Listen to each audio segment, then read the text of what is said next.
Boa noite, pessoal. Estamos aqui na Expoman, em Vitória, no Espírito Santo. E hoje a Advantech trouxe algumas soluções aqui relacionadas à manutenção preventiva, monitoramento de ativos e coleta de dados, utilizando diferentes estratégias aqui para ter acesso às informações, né? E ao longo desses 3 dias de evento, a gente vai estar compartilhando com vocês as principais soluções com as quais a gente tem trabalhado nesse mercado, né? Independente do mercado vertical aqui, qual tecnologia a gente pode estar trabalhando, em que aplicação a gente pode estar atuando e que tipo de dado realmente a gente tem trabalhado no dia a dia, né? Então a primeira delas vai ser com foco em LoRaWAN. Para quem não conhece, o LoRaWAN é um tipo de tecnologia de comunicação em longo alcance, porém ela trafega um volume de dados bem menor, né? Então é ideal para IoT, que a gente está falando de dados de temperatura, pressão, umidade, então dados pequenos, mas eu consigo uma área de cobertura muito grande. E ela acaba sendo bem interessante para áreas de difícil acesso, áreas onde você acaba tendo muita interferência eletromagnética, principalmente quando eu falo de monitoramento de motores, bombas e transformadores, por exemplo, né?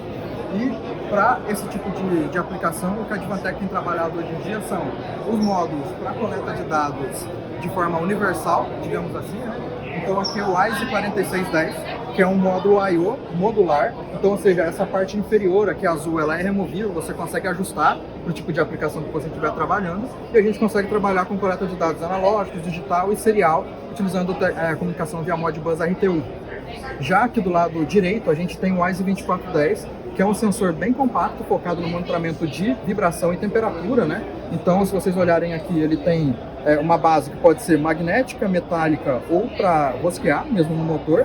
E a ideia é que com esse sensor você monitora os 3 eixos, né, X, Y, Z, os dados de valores globais de vibração, então o cálculo de RMS, desvio padrão, pico e vários outros fatores, né? No total, ele manda 8 fatores por eixo. E a partir desses dados você consegue determinar se o motor está passando ou não dos limites estabelecidos de vibração, né?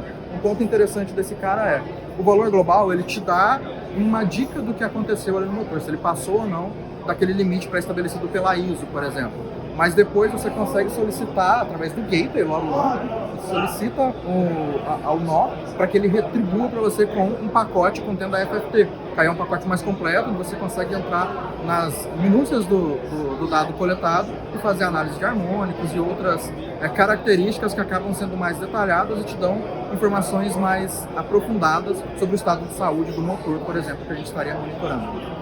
E aqui nessa arquitetura, só para a gente encerrar, o LoRaWAN a gente consegue ter algumas formas de trabalho, né? Então os nós importantes são nó e gateway, mas a gente consegue trabalhar com os nós Advantech para coleta de dados, junto com o WISE 6610, que é o nosso gateway LoRaWAN, ou você pode ir para uma solução alternativa, onde você trabalha com o LoRaWAN público, por exemplo, usando a infraestrutura da American Tower e Evernet, e a partir daqui você escolhe se usa o recurso do Network Server integrado do próprio gateway, trabalhando com um dashboard em Node-RED, por exemplo, ou se você passa para um network server externo, mais robusto, com acesso a um maior volume de dados, e manda isso para um cloud, como a AWS, a Amazon, da Amazon, né, o Azure e outros serviços em nuvem. Então isso é um pouquinho do que a gente trouxe aqui das aplicações de LoRa, né? E nos próximos dias a gente compartilha o restante das aplicações aí com vocês, pessoal. Valeu!